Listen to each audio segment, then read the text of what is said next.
여러분들 운전면허증 시험 준비하실 때 어느 정도 기간을 준비하셨습니까? 공인중개사 시험도 애초에 기준이 60점을 받으면 되는 시험인데 우리 수험생들의 대부분은 100점 받겠다고 덤비고 있어요. 여러분들이 운전면허증 준비하신 것처럼 그렇게 하면 상당히 단기간에 합격할 수 있다는 거죠.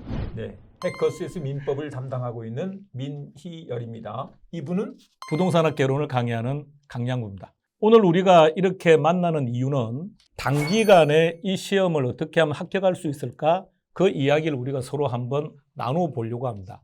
민법은 우리 옆에 계신 민희열 선생님께서 방법을 제시할 거고요.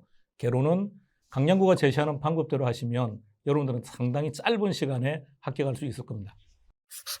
민법하고 개론은 구조가 좀 다르죠. 조금 다르긴 하죠. 그죠? 그래서 근본적인 차이는 말입니다. 개론은 파트가 다 독립적이에요. 그래서 어느 특정한 파트가 힘들다 그러면 그거는 버리더라도 다른 파트를 학습하는데 아무런 문제가 없는데 민법은 그렇지 않죠. 사실 민법은 유기적이다 이런 표현을 쓰는데 앞에를 알아야 뒤를 알고 뒤를 알아야 앞에를 알아요. 그래서 어쨌거나 처음부터 끝까지 쭉 가는 게 중요한 거죠. 그리고 부동산학 개론 같은 경우는 수험생분들이 가장 힘들어하는 파트가 감정평가라는 파트인데 감정평가는 오히려 점수 받기가 엄청 쉬워요. 왜 쉽다고 하느냐 그러면 내용의 난이도가 높기 때문에 출제자들은 응용을 전혀 안 해요. 그러면 기출문제와 정말 100% 똑같이 출제합니다. 계산 문제도 그렇습니다. 그렇다면 오히려 이런 파트들은 기본 개념만 딱 설정해 두면 진짜 시험장 갔을 땐 답을 바로바로 찍어낼 수 있습니다. 여러분들 운전면허증 시험 준비하실 때 어느 정도 기간을 준비하셨습니까? 1년? 2년? 아니지 않습니까? 2달? 1달? 그렇죠. 공인중개사 시험도 애초에 기준이 60점을 받으면 되는 시험인데 우리 수험생들의 대부분은 100점 받겠다고 덤비고 있어요. 다시 말하면 공인중개사 시험도 여러분들이 운전면허증 준비하신 것처럼 그렇게 하면 상당히 단기간에 합격할 수 있다는 거죠. 그 정답을 찾는 것, 그게 시험 준비를 하는 방법인 거죠. 민법은 단기간에 가능한 겁니까? 가능하죠. 교수님 말씀하셨다시피 정답이 되는 것들 위주로만 공부를 잘하면 그게 포커스를 맞춰서 공부를 하면 된다는 거죠.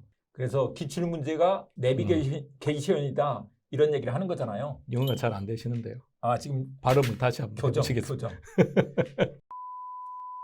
그 기출문제는 중요하기 때문에 기출문제로 나왔고 또 앞으로도 이 내용은 꼭 알아야 되겠기에 기출문제로 또 내는 거죠. 그렇죠. 기출문제집이 크게 두 가지 형태로 이제 책이 많이 출간이 되는데 하나는 단원별입니다. 단원별이라는 것은 A 파트에 대해서 대여섯 문제, B와 관련된 문제가 대여섯 문제 이렇게 이제 구성되어 있는 것이고요.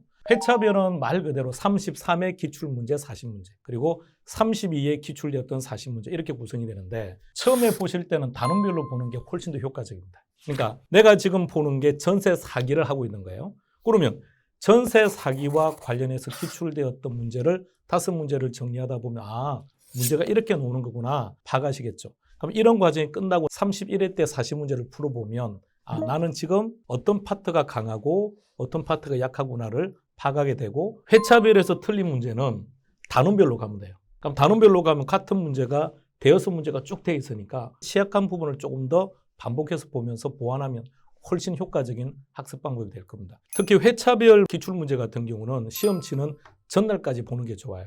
그래서 시험 준비를 하시다가 중간중간 슬럼프가 온다든지 아예 그냥 오늘은 땡땡이 치고 싶다 이럴 때는 그 회차별로 한번 40문제를 다 풀어보세요. 또 그렇게 하면 또 집중력이 상대로 좋아질 거예요. 그래서 기출문제의 두 가지를 가지고 여러분들이 좀 더 효과적으로 활용할 수 있다는 것이고요. 그리고 마무리 단계에서는 또 뭐 적중 팩슨? 네, 그렇죠. 사실 그 안에서 다 나오는 거 아니에요? 주제가? 그렇죠. 네, 다 나와요. 그러니까 여기서 다 나온다는 얘기는 테마는 100% 다 나와요. 그렇죠. 그러니까 가령 예를 들어서 전세 사기에 대해서 했다 그러면 전세 사기는 시험에 나와요.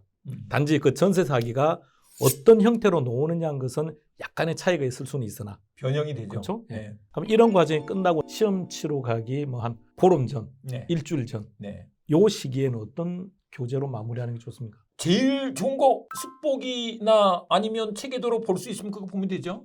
네. 그게 60페이지짜리예요. 근데 이제 저는 민법 같은 경우를 한 20여 페이지 정도 되는 분량으로 한 번 더 요거 시험장에 가지고 가라고 하면서 제공을 해드립니다.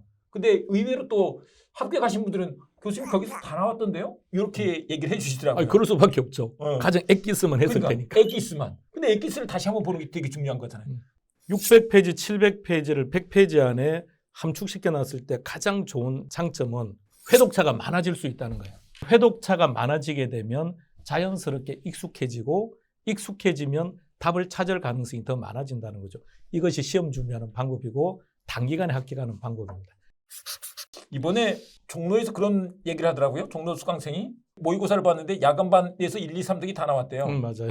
그 강의 같은 경우 네, 우리가 주 컨셉이 직장인들을 대상으로 하는 그렇죠. 거죠. 직장인들 시간이 좀 부족한 분들. 그렇죠. 근데 앞서 쌤이 말씀하신 것처럼 우리 종로 같은 경우는 그 직장인분들이 1, 2, 3등을 다 했다는 거 아닙니까? 그렇죠. 그렇죠. 시간이 부족한데도. 시간이 많다고 공부를 잘하는 건 아니죠. 그렇죠. 맞아요. 6월달, 7월달에 시작하시는 분들은 현실적으로 시간상 제약이 많죠. 그런데 가장 큰 장점이 뭐냐면 견눈질을 할 시간이 없어요.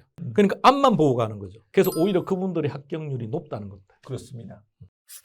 지금 강의 패턴과 지금 학습 방법이 마치 절대적인 것처럼 여러분에게 설명하는 이유가 과거에 다 그런 방식으로 해봤거든요. 엄청나게 많은 내용을 전달해봤고 그랬는데 그것이 말입니다.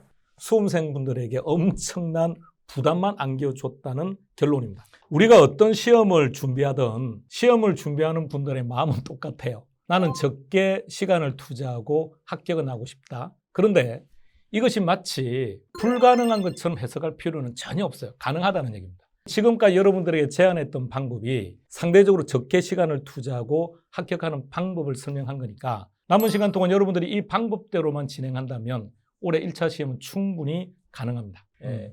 그런 분들을 위해서 해커스에서 커리큘럼을 잘 짜놨으니까 잘 이용하셔서 합격하시는데 큰 도움을 받았으면 좋겠습니다. 그리고 유튜브 구독, 좋아요 부탁드립니다. 하든지 말든지 알아서 하시기 바랍니다. 합격하세요. 감사합니다.